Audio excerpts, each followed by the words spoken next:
Shalom Bapak Ibu Saudara yang dikasihi Tuhan. Seri pengajaran hari ini Sabtu 6 Maret 2021 berjudul Metodeia. Metodeia merupakan kata dalam bahasa Yunani yang berarti tipu muslihat. Kata ini bisa diartikan sebagai tindakan yang dilakukan dengan cara atau metode. Sedangkan ayat Alkitab yang memakai kata ini adalah apa yang tertulis dalam Efesus 6 ayat 11 yang berbunyi demikian: kenakanlah seluruh perlengkapan senjata Allah, supaya kamu dapat bertahan melawan tipu muslihat iblis.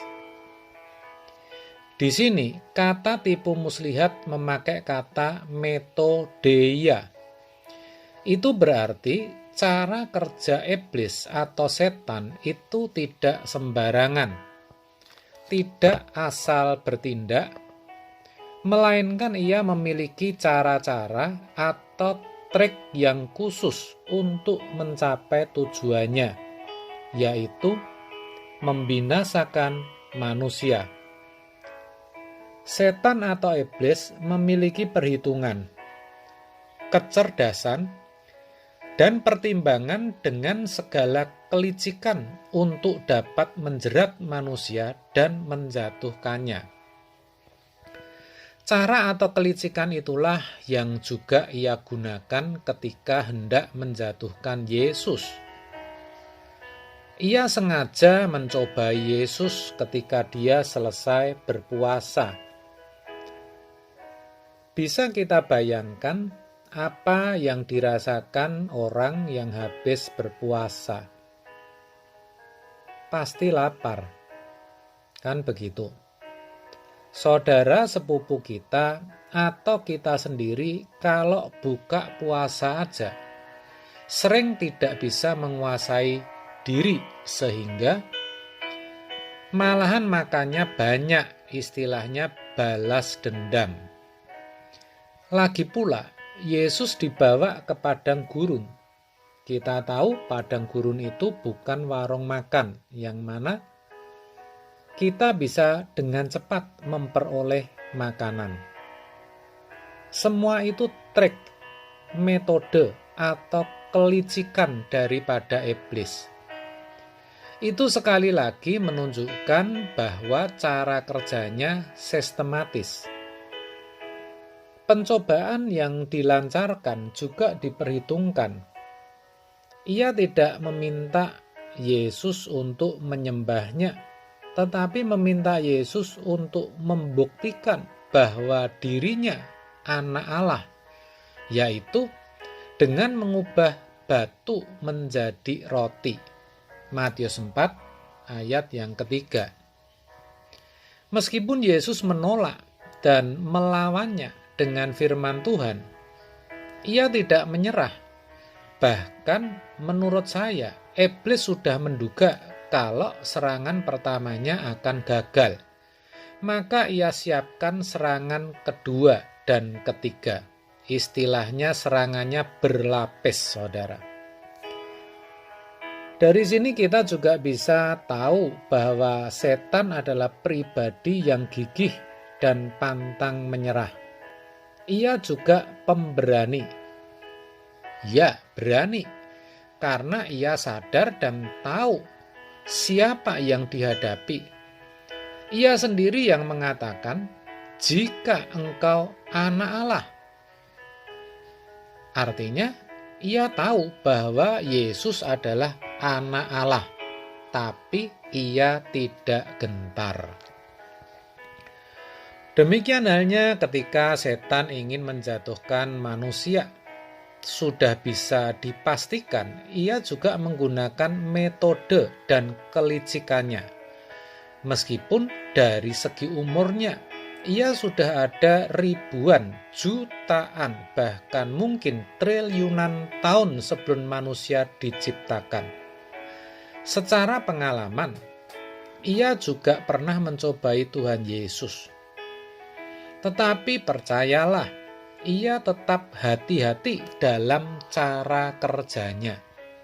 Selalu sistematis dan menggunakan metode, serta tidak akan lengah sedikit pun, dan tidak akan berhenti. Dikatakan dalam 1 Petrus 5 ayat 8, ia terus berjalan keliling mencari mangsa. Semua ini saya katakan supaya kita sadar bahwa iblis itu kerjanya penuh tipu muslihat. Kita harus belajar untuk mencurigai setiap keadaan di mana bisa terdapat tipu daya iblis di dalamnya. Kita juga harus selalu memperhitungkan adanya kesesatan atau penyimpangan di dalam hidup kita akibat pengaruh dunia sekitar kita. Apa yang selama ini dipandang sebagai kewajaran ternyata bisa merupakan jebakan atau jerat iblis. Seperti menonton film-film tertentu yang dianggap itu sebagai sesuatu yang wajar, atau menyanyikan lagu-lagu sekuler yang kelihatannya tidak melanggar moral. Tetapi sebenarnya di balik film-film dan lagu-lagu tersebut terdapat filosofi yang bisa mengarahkan kita kepada pikiran iblis. Juga suasana pergaulan yang menggiring banyak orang Kristen ada di bawah pengaruh kuasa gelap. Kalau orang Kristen tidak sungguh-sungguh memperbaharui pikirannya dengan kebenaran firman Tuhan dan hidup di dalam doa secara teratur, maka ia tidak akan memiliki kepekaan untuk mendeteksi tipu daya kuasa gelap serta pengaruhnya di dalam hidup. Orang-orang yang demikian memang tidak langsung menjadi jahat atau bengis, bahkan sepertinya sama saja. Tapi sebenarnya mereka sedang menuju kegagalan. Mereka sedang kehilangan kesempatan untuk memperoleh keselamatan, yaitu dikembalikannya ke rancangan semula.